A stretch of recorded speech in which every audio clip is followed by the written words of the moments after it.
gimana aturan buat villa. Apakah villa ini ada tipe syariah atau konvensionalnya juga?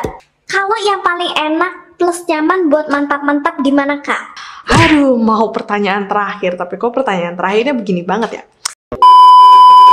Hai teman-teman, what day today? It is Free Friday. Balik lagi ke channel kesayangan kalian yang ngebahas soal hotel dan Bali bersama aku, Novi. Apa kabar nih kalian teman-teman? Aku harap kalian dalam keadaan yang sehat walafiat. Aku seneng banget hari ini karena bengeknya aku udah hilang dan aku bisa buat video lagi.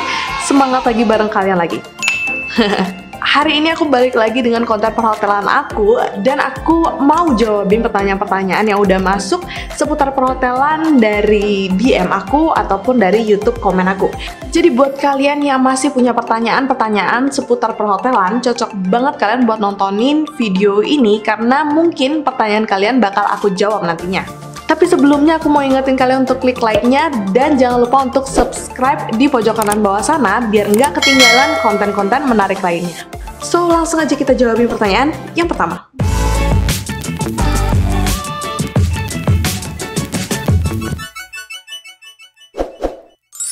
Jadi untuk yang pertama aku mau ngejawabin pertanyaan-pertanyaan yang sering banget masuk ke DM aku teman-teman. Jadi pertanyaan yang sering banget aku dapetin di DM aku adalah pertanyaan seputar Kak, apakah hotel A itu adalah hotel syariah atau hotel konvensional? Atau Kak, hotel konvensional yang bagus di daerah A itu apa ya? Misalkan di daerah Malang itu apa ya? Di daerah Batu itu apa ya? Di daerah Bandung itu apa ya? Dari Jakarta apa ya?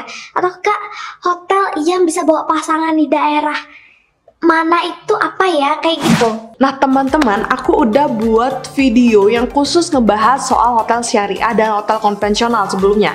Jadi kalau misalnya kalian belum tahu apa sih perbedaan hotel syariah dan hotel konvensional, hotel syariah ini adalah hotel yang lebih menganut pada syariat Islam biasanya. Itu hotel ini tidak mengizinkan non-pasutri untuk tinggal ataupun membawa minuman beralkohol atau miras. Lalu makanan yang disajikan itu adalah makanan yang halal dan lainnya. Nah kalau misalnya hotel konvensional adalah hotel yang dimana kalian bisa membawa pasangan kalian. Nah di video tersebut, di video ini nih, itu aku udah bahas apa sih perbedaannya hotel syariah dan hotel konvensional karena memang banyak banget yang nanya ke aku seperti ini.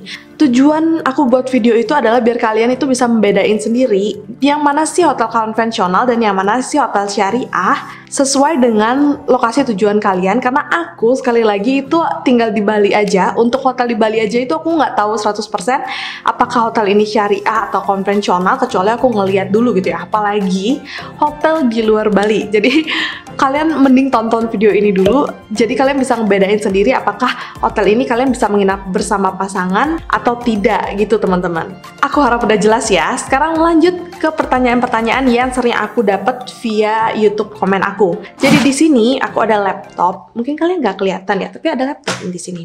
Di laptop aku ini aku udah rangkum banyak banget pertanyaan-pertanyaan kalian yang masuk di YouTube komentar aku. Dan di sini itu aku udah kumpulin berdasarkan tema-temanya. Temanya itu yang paling sering masuk adalah nanyain soal waktu check-in.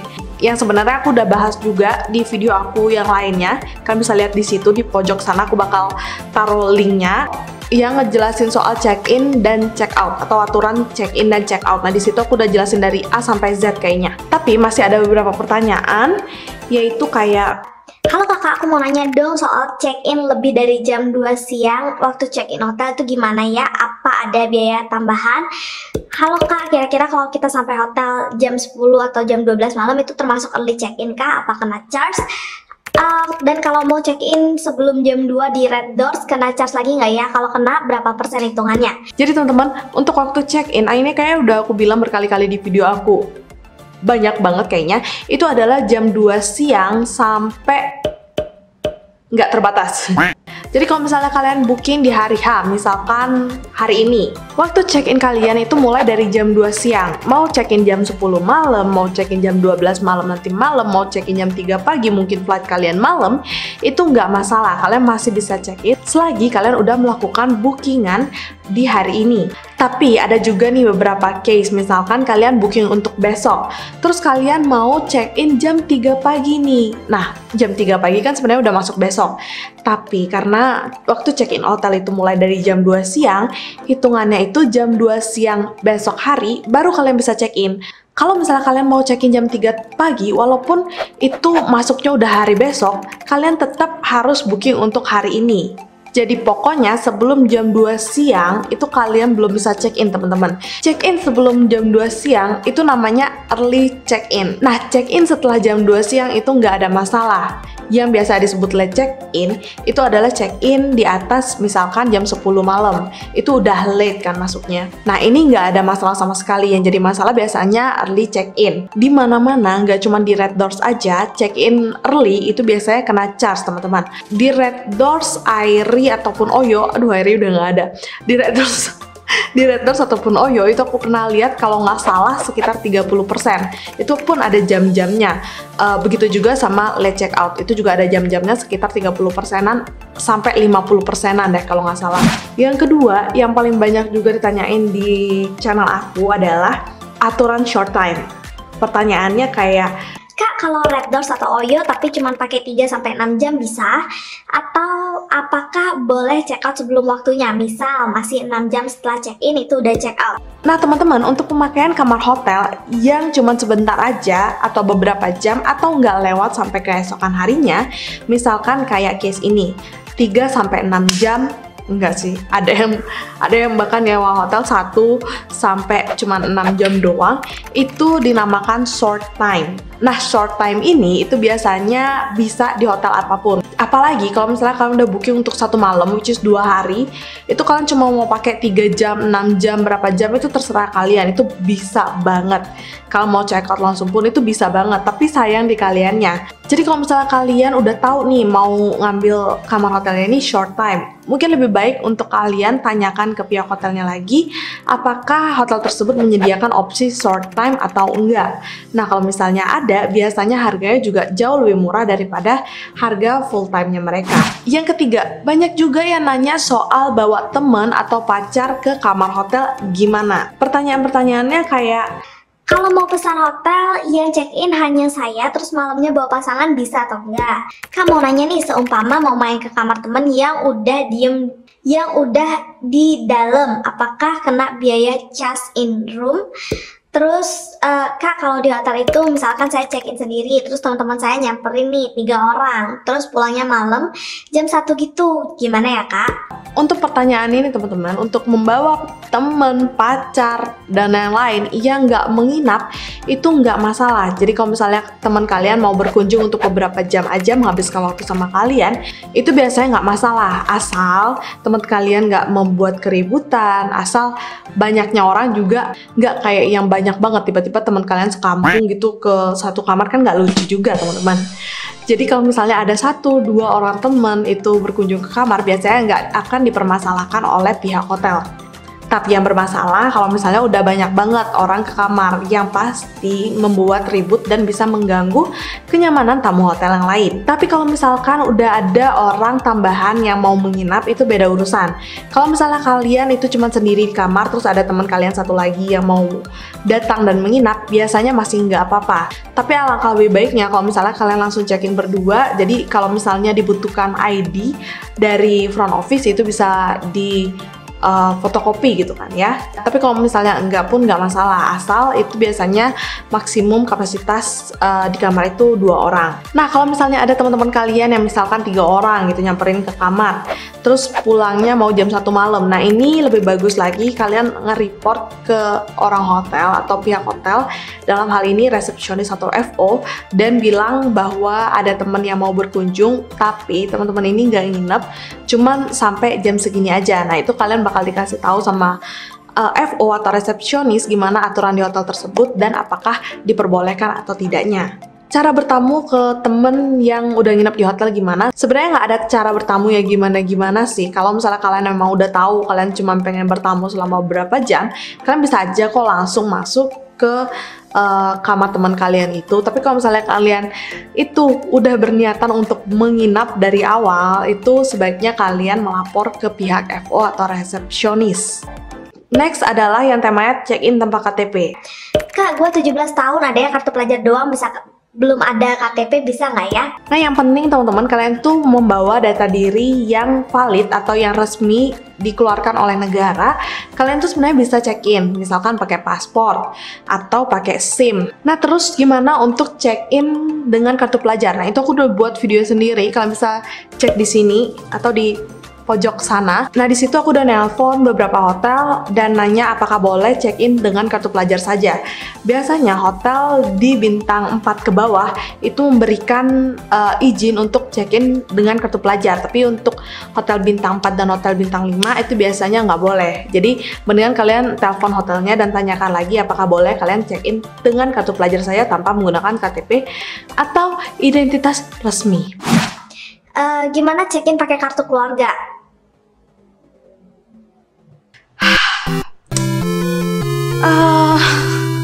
Kartu keluarga ini kan gede banget ya teman-teman, dan kayaknya nggak untuk dibawa kemana-mana deh. Jadi kayaknya mending disimpan aja, jangan dipakai untuk check-in di hotel. Orang hotel juga pasti bakal bingung banget, ini kartu keluarga mau ngapain, mau daftar BPJS atau mau check-in hotel.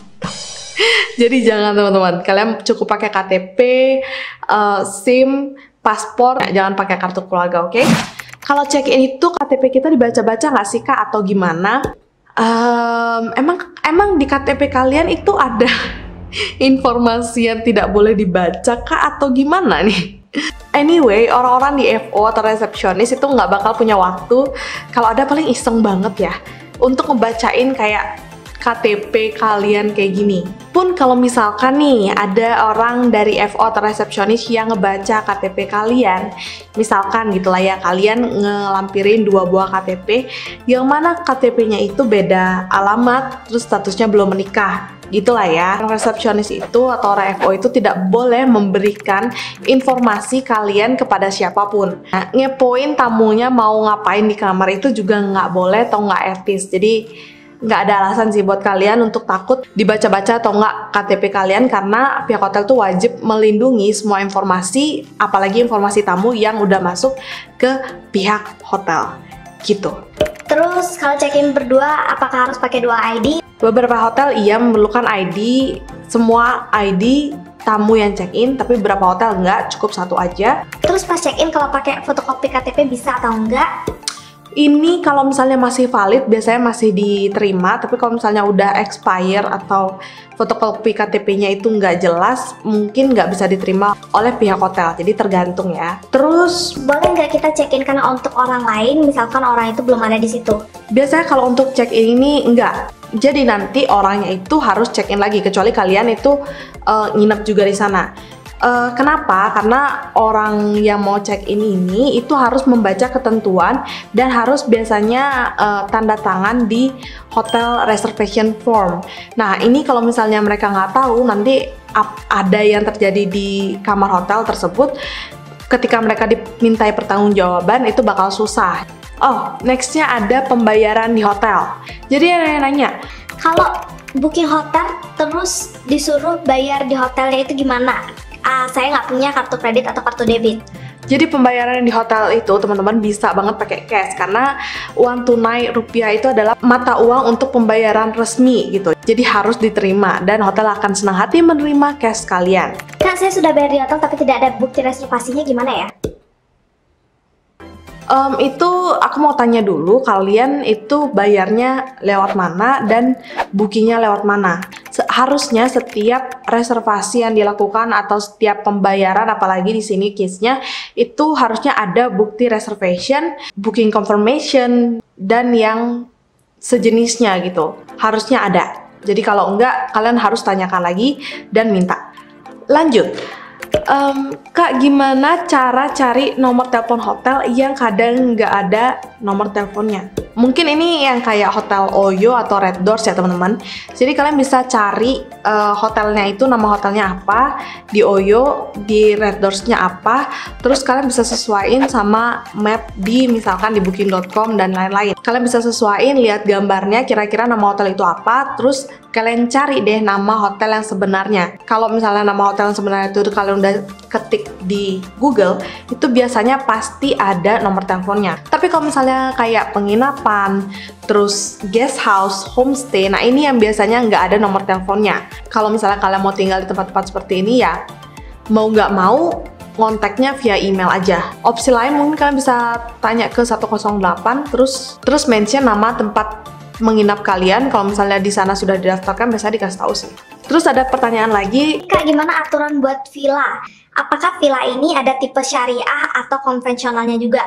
nah teman-teman, untuk tipe villa itu biasanya memang menawarkan hunian yang lebih privacy. Jadi belum ada sampai sekarang setahu aku itu villa yang menerapkan sistem syariah ini. Jadi biasanya semuanya villa itu adalah konvensional. Tapi kalau misalnya kalian tahu ada villa yang tipe syariah, kalian bisa komen di bawah ya dan kasih tahu kita semua ya.